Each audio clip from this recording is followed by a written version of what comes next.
হ্যাঁ কই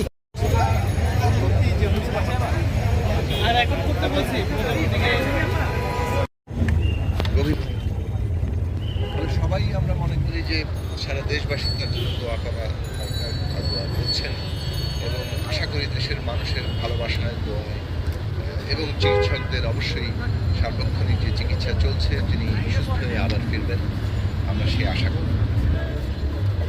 ভাই বলছে রাতের পর থেকে অবস্থা আরো critical হয়ে গেছে। আপনি এসব ভাই আগে বিএনপির ভাইস চেয়ারম্যান আপনি কিছু শুনেছেন? সর্বশেষ ডাক্তার শাহাবুদ্দিন বলেছেন যে তিনি গত একদিন যে স্টেট আছেন ক্রিটিক্যাল তো হচ্ছেই কোনো, তবে একটু আগে ডাক্তার জাহিদ বলেছেন যে তিনি রেসপন্ড করছেন, তারা আশাবাদী এবং সবাই কাছে দোয়া চাচ্ছে। কিছুটা উন্নতি বলা যায় আসলে এটা ডাক্তাররাই বললে ভালো হয়।